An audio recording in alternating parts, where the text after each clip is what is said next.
Podcasting from the beautiful state of Maine, welcome to another episode of the Learning from Leaders podcast, the show that focuses on identifying and developing the skills and behaviors that will inspire, empower, and compel others to follow your lead. Listen as Patrick's guests talk about the powerful leadership approaches they have identified and developed, which are vital for leading in today's challenging times. These are the same approaches that will positively impact you as a leader too. Learning from Leaders provides the right balance of leadership research with real-world scenarios, making it easy for you to rise above your best. All right, let's start the show. Welcome everybody, I'm Patrick Varano and you're joining me on another episode of Learning from Leaders.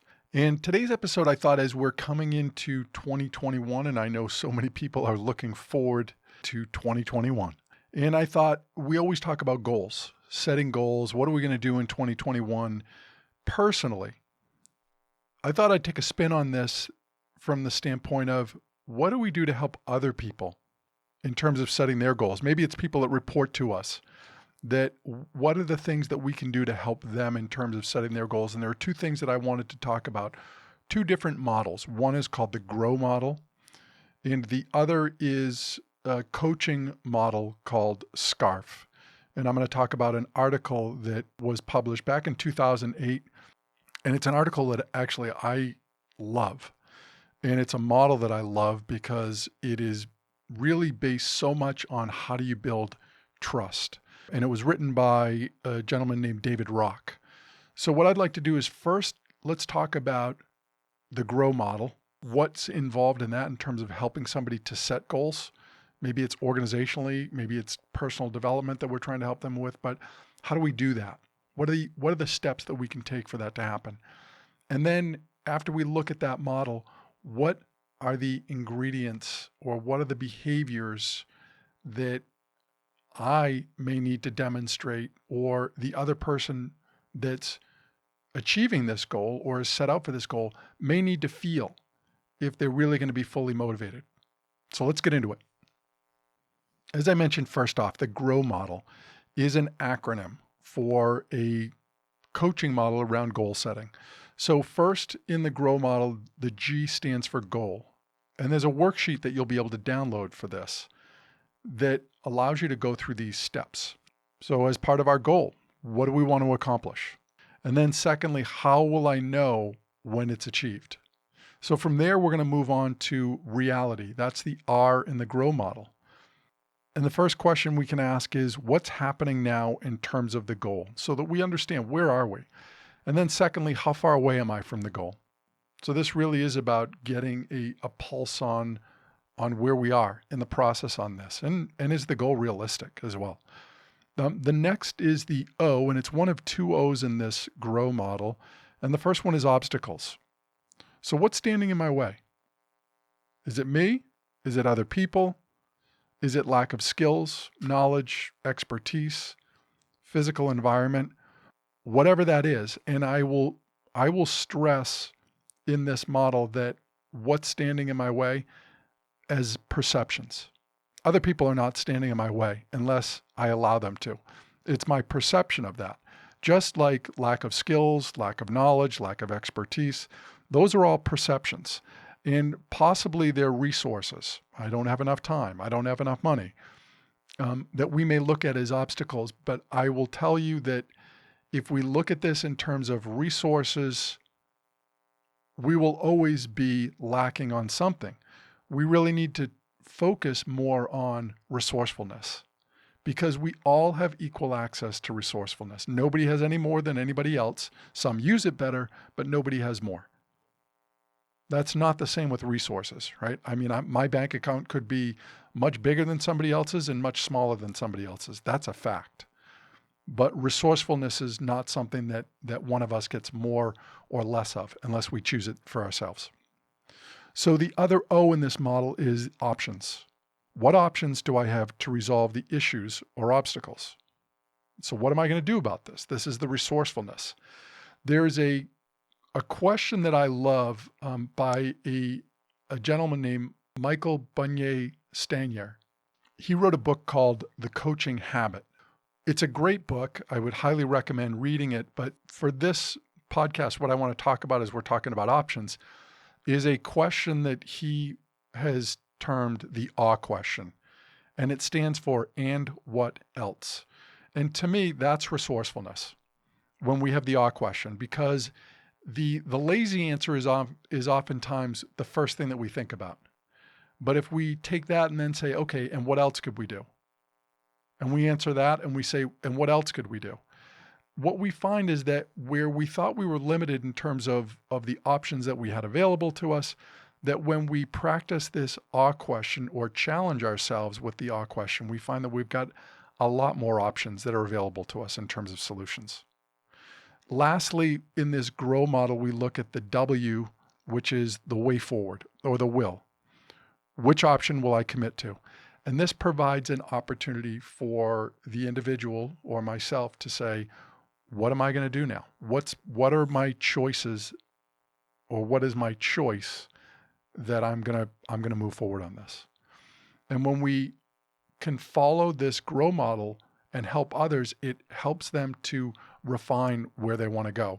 Now, in the work that I do, I use what are called set goals, which are specific, emotional, and time-bound, but really what they're doing is very much in line with what this GROW model is talking about. And again, there is so much research that is out there right now in terms of providing us with the evidence that shows that we're capable of making change. Now, you may be thinking the GROW model seems pretty basic, pretty easy to follow in terms of helping other people to set their goals. And I would agree. I think the challenge, if we're really going to be effective at helping other people to set their goals, are our behaviors. How we approach them, especially if they're people that maybe work for us or people that we're incentivized in some way by their achieving their goals or improving or developing where they are. And this could happen at home too, if we think about it. I mean, my approach to my kids, if I am motivated or want to see them improve, helping them set goals that can do that, my behaviors are going to be really important in terms of how do I support them on that. So that leads me to the second part of what we're going to talk about, and that's this model called SCARF. And it's an acronym again. I'll put the research link in the show notes.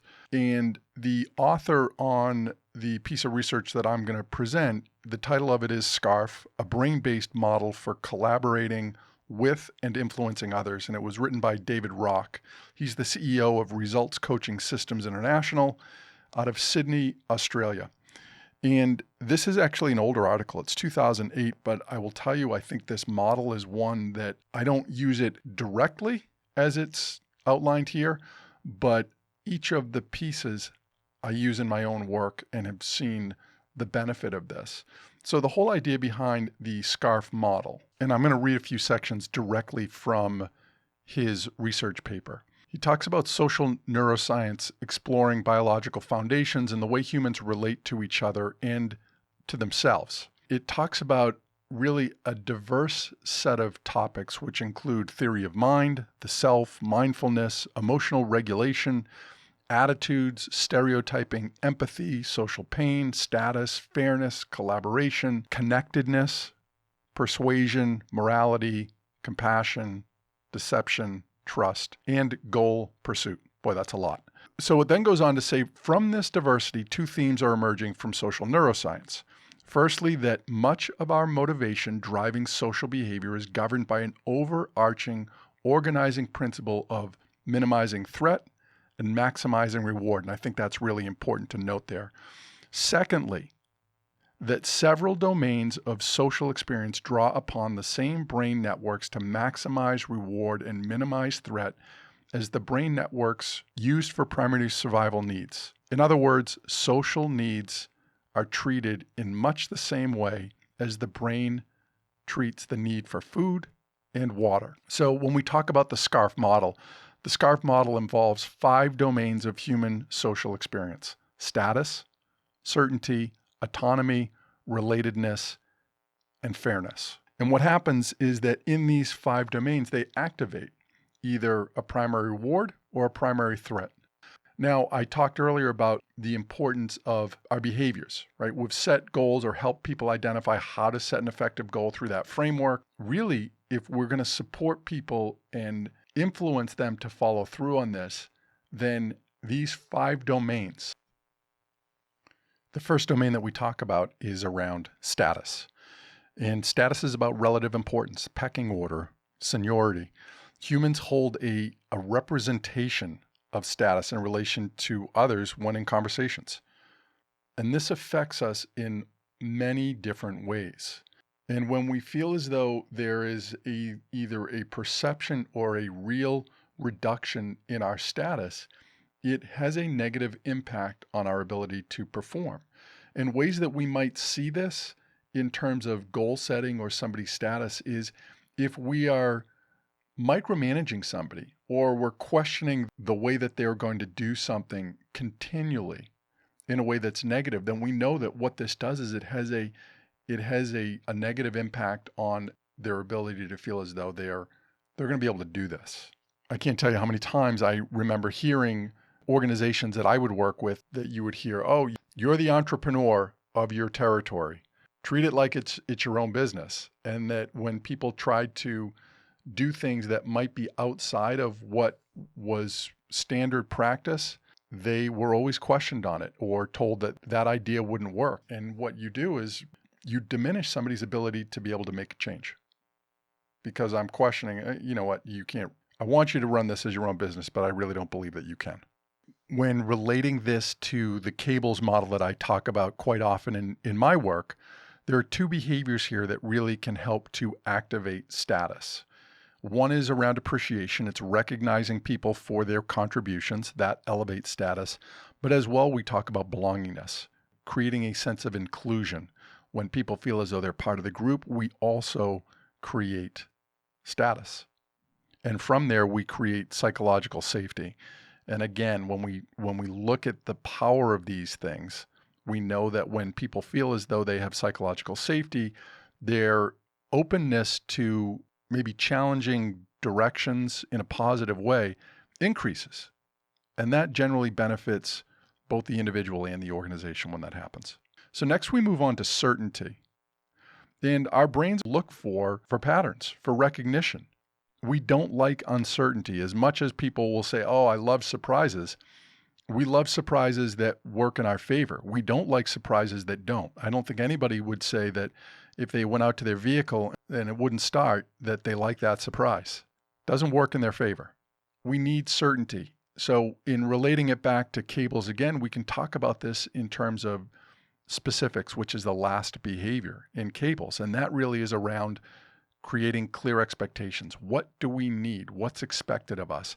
And the better we are in terms of helping other people recognize or understand clear expectations, it might be how I support you. It might be what you need to make sure that you do in terms of achieving this goal.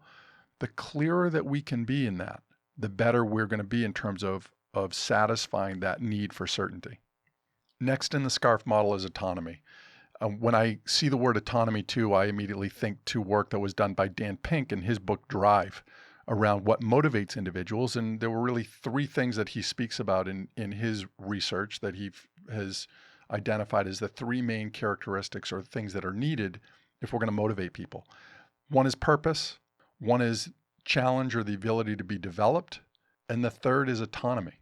And it's interesting that here it is again, right? Autonomy is the perception of exerting control over one's environment, a sense of having choices.